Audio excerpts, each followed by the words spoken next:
কি বিগত দিনের কথা ভুলে গেছেন? আমার মায়ের যখন দেশে তখন আমি আমনের চিন্তায় আসলাম যে আমনের কি অবস্থা, আমনের গায়ে হাত দিছে কিনা।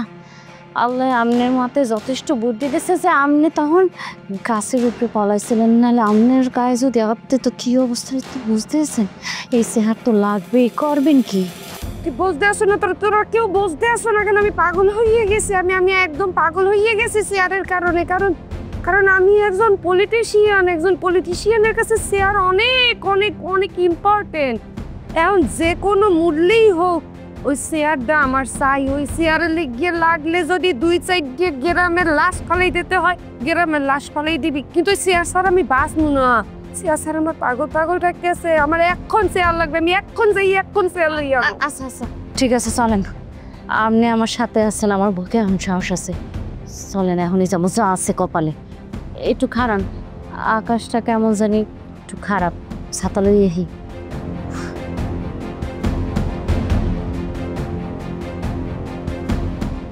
চেয়ার দিতে আসছে না তাই? দেখছো পোলানের কাম দেখছো? ছাগল বাইন্দা থিয়ে গেছে চেয়ারের উপর। হর চেয়ারম্যানের চেয়ার হর।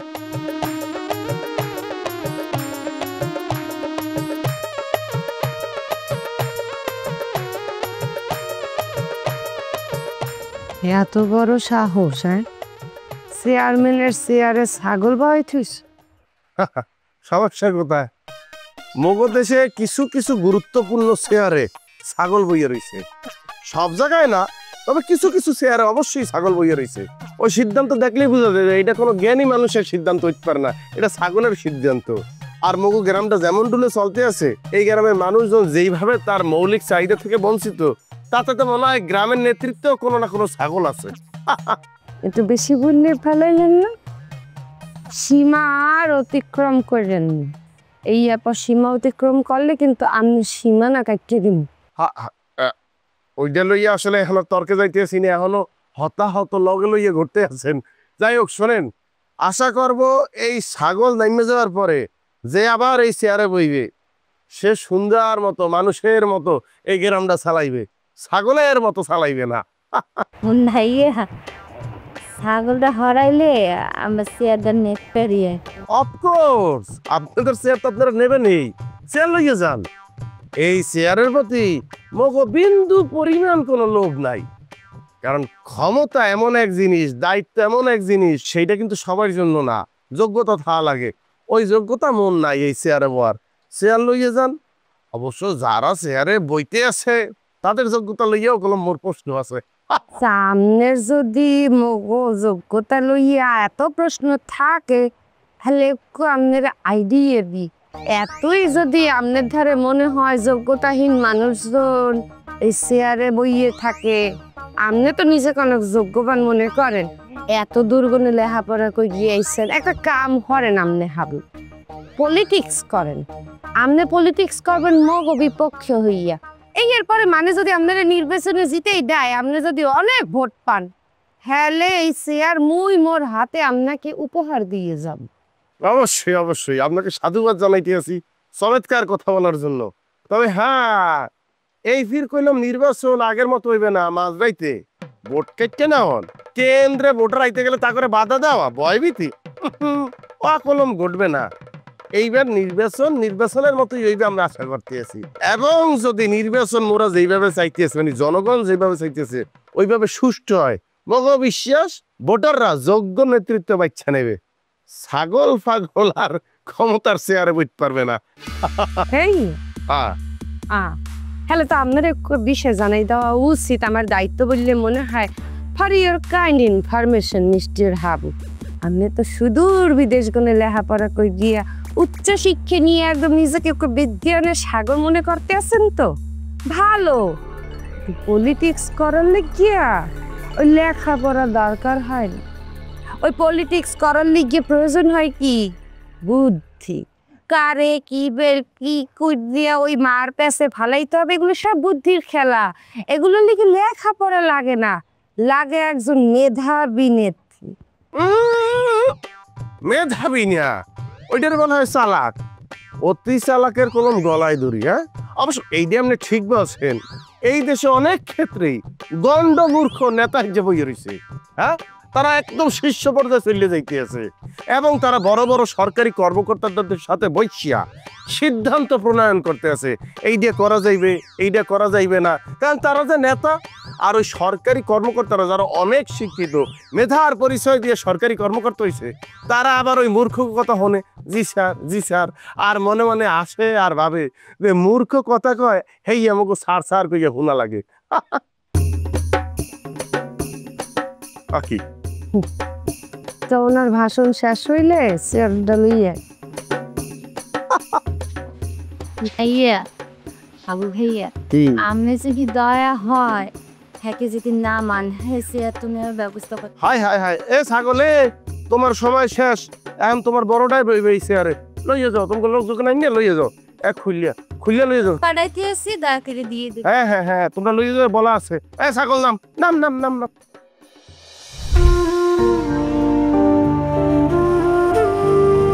গেল কমবে এই দেখো, হ্যাঁ তুই ঘরের মধ্যে আইয়ে কোন রকম কাপড়টা খুললে হে এরপরে আবার কই জানি উদা হয়ে গেলি। মুই এমনি দিয়ে ওমে ঘুরেই দেখি তোরে নাই, হারাবারি খুঁজিয়া এ দিয়ে এখানে বইয়ে রইছ।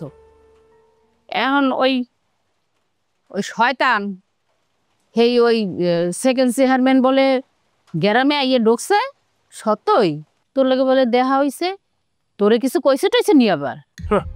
ও কইবে কি, এক লাইট পার্স ওই কল যে আছে, পুলিশ লইয়া আইছে, তো বললাম ছাতু বানাই এলাইতে, ওদের আমি ঠেয়াইছি দেখিয়া, ওরা সার দিতাম না, সার দিতাম না, ওরে কইছি তুমি আপসা, মাপ চাইবে না, এরপরে ইনাইয়া বিনাইয়া কয়ে আমি আইনের দ্বারে মাপ চাই, মা পর মুখ দিয়ে বাই করিয়ে ছাড়ছি না, নাইলে আজকে ওর খবর আসলে। যতই কও ওই হইছে বিষাক্ত সাপ, ওই কতদিন দেখবা ওই সুলুম বদলাইয়ে থাকবে, আবার দেখবা লাভ দিয়ে উঠবে, ফসকৈ দিয়ে উঠবে। ওই যাই হোক, এখন আল্লাহ ভরসা যাওয়ার হইবে।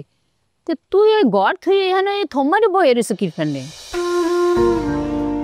কি কথা কও না কা, ওর বইয়ে রয়েছে কিরফানে দেহ কথা কয় না, বয়স কি ওই ওই কি কালকে আমি একটু ঢাকা যাম। কই যাবা? আম্মু কালকে আমার ওই ঢাকা যাইতে হইবে। অসম্ভব, তুমি কইলেই হইবে নি, কোনো ডাকা ডাকি যাই না নাই, কোথাও যাইতে পারবো না তুমি। শোনেন, আপনি বুঝ দিয়েছেন না, আমার ঢাকা যাইতেই হইবে, ওখানে কাম আছে বড়। হ্যাঁ বুঝছি, আমার যে কি কাম আছে বুঝছি, দেখে কইতে আছি। আমার মুই কোনো হানে একলা ছাড়মু না, দুনিয়ার অশান্তি ঝামেলা ঝামেলা ঝামেলা, এখন আবার হ্যাঁ একলা একলা ঢাকা যাইবে, কইলেই ঢাকা যাইবা।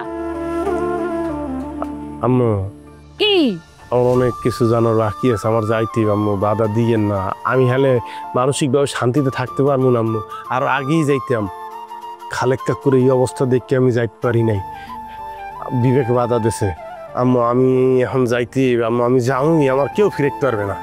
ঠিক আছে, তুমি যখন যাইতেই চাও, তা মোরও কথা আছে, হয়তো তোমার আব্বু যাইবে না মুই যাবো তোমার লগে।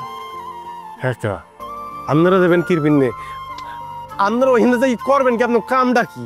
মোর কাম একটাই, মোর পুতেরে ওই বাড়িতে একলা ছাড়মু না, কোনোখানে একলা ছাড়মু না, এই হয়েছে ফাইনাল। আপনার কেউ যাওয়া লাগবে না, আল্লাহর দোহাই লাগে, আমি জামু, আমার কয়টা প্রশ্নের উত্তর জানতে হইবে, আমার প্রশ্নের উত্তরগুলি পাইয়া গেলি হয়েছে। অসুবিধা নাই, তুমি যাইও। আর শোনো, ওই মুই কাইলে বেন্যা গেলে তোমার নানা বাড়ি যামু, তোমার মামুর লগে একটু কথা আছে। আর তোমার আব্বু হে যাইয়ে দেখো যাইয়া, হে আগে ওই রেডি হয়ে রয়েছে যে তুমি এরকম কথা কবা, ঢাকা যাবা, হে বুঝতে পারছে। আর তুমি যদি যাইতে চাও তা তুমি যাও, পেছন পেছন তোমার বাহেও যাইবে হানে, বুঝছো? এখন আল্লাহ চিন্তা করো কি করবা, আর কিছু কবা?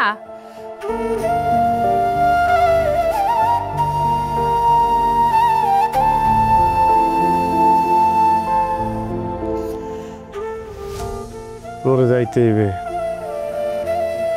তোর মারজান কোথায় আছে, কেমন আছে? মারজান ভালো আছে তো?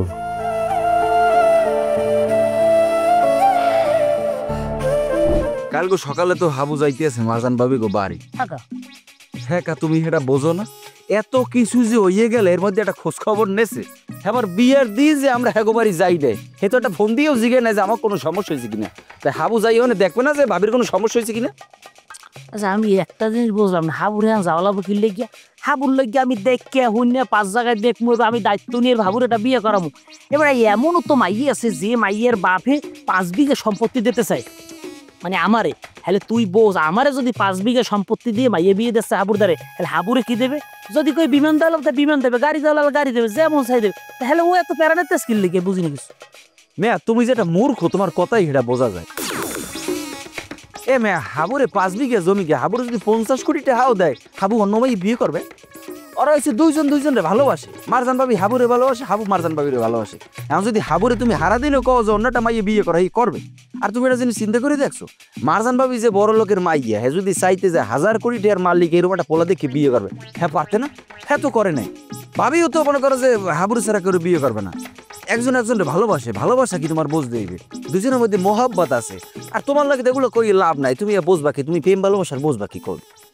না না আমি কি বুঝবো, আমি প্রেমের মানুষ। আর তুই তো এসে যে সম্রাট শাহজাহান, তুই এখন তাজমহল বানাই মমতাজের বিস্তৃতি আছো না। এবারে তুই কে আল্লাহ কি কও, জীবনে একটা মাইয়ের দিকে ভালো করে চাইয়ে দেখছো?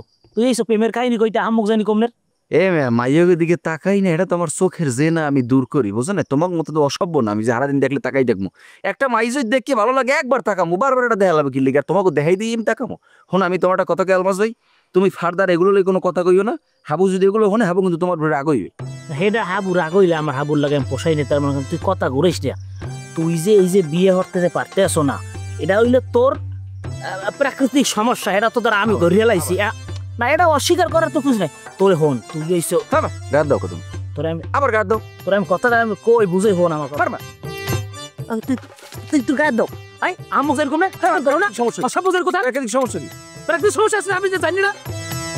তোমার কিন্তু আমি থামড়াবো কিন্তু। ঠিক থামড়াবি তুই, সিনিয়র ভাবলো না বুঝানি কম না। আবার কই পঙ্গু, ওই আমার ভুল করতে আবার থামড়াবো পঙ্গু কি? কেন থাবর দিবি তুই? তুই কি মনে করছিস? তুই কেন থাবর দিবি? হ্যাঁ সেই তুই কেন থাবর দিবি? আই আব্বা আপনি কির ফিনে এরকম করতে আছেন? মারজানের বাড়ি যেই আপনি করবেন কি? মুই যাইতে আছি শুধু 2-3টে প্রশ্নের উত্তর জানার লেগে, আপনি যাওয়া লাগবে না আব্বা। ওই যাইতেছি কির ফিরনে মোর পোলারে যাচ্ছে মারজানের ভাবে কোনো উল্টাপাল্টা কথাবার্তা না বলে। জানি না মারজানের কপালে কি জড়ছে বা কি হয়েছে, কি অবস্থায় আছে, তুইও জানো না মুইও জানি না। মুই সাক্ষী হিসাবে যাইতেছি। আব্বা মুই জানি না মারজানের ভাগ্যে কি জড়ছে, তার লাগুল মুই পাবো কিনা হেয়াও করতে পারি না। আমি শুধু যাইতে আছি যদি মারজানের লাগুল পাইয়া যাই, হ্যালে মোর লগে যা যা করছিল সেটা আমি তার ভাঙ্গে বলতে চাই, যাতে মাইয়াটা অন্যের সংসারে থাকলেও আমারে না বলবো যে আব্বা হের ফিনে যাইতেছি, আপনার যাওয়া লাগবে না আব্বা। মারজানের ভাইঙ্গে তুই বলবি, হ্যাঁ বুঝলাম, এটা তোর ব্যাপার। তো মারজানের বাপের মোর কিছু বলার আছে। ওনার লগে আপনার কি কথা? মুই বলবো যে আপনার মাইয়ের দিয়ে মোর পোলার বিয়ে সাথে ঠিক হয়ে গেছে। বরযাত্রী সাইডে ঢাকায় যাওয়ার কথা, নির্ধারিত দিনে মোরা যাইতে পারলাম না, কি ফিনে যাইতে পারলাম না। এই প্রশ্নটাকে আপনাকে মনে একটু জাগলে না? না আব্বা, তারা দরকার মনে করে নাই, তারা মুখ খোঁজ খবর নেয় নাই। এটা লই আব্বা আপনি যাইয়ে আর পেঁচাইয়েন না আব্বা, আপনি বাদ দেন, দরকার নাই মগো। মগো দরকার আছে, তুই কও কি? হ্যাঁ মোরা কে হালাই নিয়ে তুই কি হালাই নিয়ে গেছো? হ্যাঁ মুই নাই অশিক্ষিত গণ্ড মূর্খ, তুই তো অশিক্ষিত না। আর মারজান শিক্ষিত, মারজানের বাপে শিক্ষিত। হ্যাঁ কি যে ভিন্ন মোরা যাইতে পারলাম না, কোন কারণে যাইতে পারলাম না? এরা কি কোনো খোঁজখবর লইছে? এরা কোনো খোঁজখবর লই নাই। মগো তুচ্ছ তাচ্ছিল করছে মারজানের বাপে, কির ভিন্ন করছে। আর প্রেক্ষিত জবাব হারে দিতেই হইবে। আর মধ্যে বড় কথা বাবু, তোরে মুই আল্লাহ সারমু না, তোর লগে মুই যা মুই। হয় আবু, লেবু ভাই ঠিকই কইছে, তুই একলা যাইতে পারবি না। হয় লেবু ভাই তোর লগে যাইবে, নাইলে মুই তোর লগে যাবো। আপনি গেলে খুশি লন, আপনি লন আমার লগে মারদান বাড়ি লন।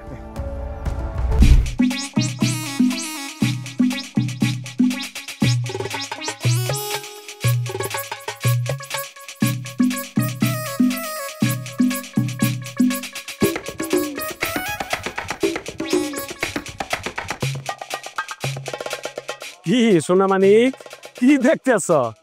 কাঁঠাল? কাঁঠাল কি পাকছে? হ পাকছে। কাঁঠাল পাইরে তোমাকে বাড়িতে নিয়ে দিয়া মনে না না না কি কন আমনে আমনের কাটালে আপনি মুগো বাড়তে দিবেন কি লেগে আমনে খান। ও গাছ আমার, হ্যাঁ তোমাকে গাছ না, হ্যাঁ? এতদিনে বুঝছো গাছ আমার। এতদিন তোমরা যে আমার বাগানের পেয়ারা খাইছো, আমরা খাইছো, খুব ভালো লাগছে না? আর এখন গাছ আমার, জোর করে আর কত খাইবা? থাক বধু ভাই, পিছনের কথা ভুলিয়া যান, বাদ দেন। মোরা তো এই গ্রামেরই পোলা, এই মনে করেন দলাদলি করে শত্রুতামি করে কোনো লাভ আছে? এখন মনে করেন আপনার আপনি খাইবেন, কোনো সমস্যা নাই। ওই এমনি একটু দেখছি আর কি বাকছি কিনা, সমস্যা নাই। ঠিক আছে, একসাথে মিলেমিশে মোরা আন থেকে চলবো। ঠিক আছে বধু ভাই? কি সুন্দর কথা, পিটানি খাওয়ার পরে এত সুন্দর সুন্দর কথা বাইর হয় না? এতদিন এত সুন্দর কথা গেছিল কই? হ্যাঁ বধু ভাই এরম করে কইয়েন না, মানুষ মাত্রাই তো ভুল করে। মনে করেন একটা ভুল করেই হেলাইছি, মুই ছোট মানুষ। এখন মনে করেন মিলেমিশে মোরা চলাফেরা করমু, আপনার বিপদে মুই খারামু, মোর বিপদে আপনি খারাইবেন, এই তো শেষ একসাথে। বাহ, এত সুন্দর কথা বলতে পারো, হ্যাঁ? এত সুন্দর কথা তো আগে ছিল না। পিটানি খাওয়ার পরে এত সুন্দর কথা বাইর হয়েছে না?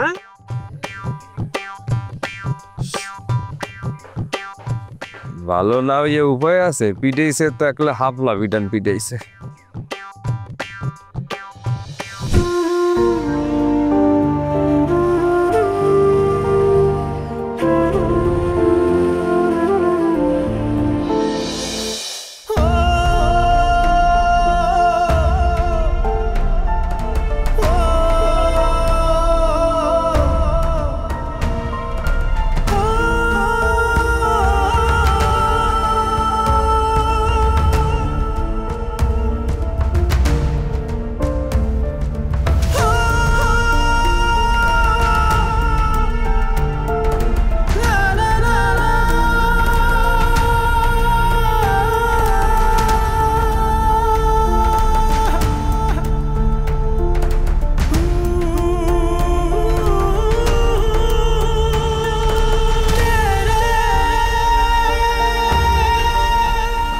আব্বা, মারজান, তুমি কোন আইনটা কিভাবে আসলাম? মোর তো মাথায় কিছু আইতেছে না। হ্যাঁ, মুই আর হাবু তো ঢাকায় তোমাকে বাড়তে যাইতেছিলাম তোর খোঁজ খবর নেওয়ার ফিরনে। মাগো, সে আওয়া তুমি আইলিয়া, ওরা তো ব্যবস্থায় তোমার আশা বর্ষা খেলে ছাইড়ে দিয়েছিলাম। মারে, গ্রামের মানুষ নানান ধরনের কথা কয়। ওই যে শুক্রবার তোমাকে বাড়ি যাওয়ার কথা আসলে আমরা তো যাইতে পারি না, আর তোমরাও কোনো খোঁজ খবর নিলা না। তাই ভাবছিলাম তোমার মনে হয় কোথাও বিয়ে হয়ে গেছে, তোমার আশা তো আমরা ছাড়িয়ে দিয়েছিলাম। মা, তোমার খোঁজ খবর নেওয়ার মেলা চেষ্টা করছি, ও তিথিরে দিয়া ফোনের পর ফোন দিছি, তোমার ফোনে কোনো কথা মোরা পাই নাই, কোনো জবাব পাই নাই। তুমি তো জানো না মাই যে মোর পোলা হাবুর উপর দিয়ে যে মা কি গেছে, কত দরজাপটা গেছে, কত সাইক্লোন গেছে ওর উপর দিয়ে, ওরে আল্লাহ বাসাই তুই গেছে, আল্লাহর উপরে হাজার। আগে জানতাম না, কিন্তু আমি এখন সব জানি। আপনাদের ধারণা খুব একটা ভুল না, ঠিকই ধরেছেন, আমার বাবা অন্য জায়গায় আমাকে বিয়ে দিতে চেয়েছিল।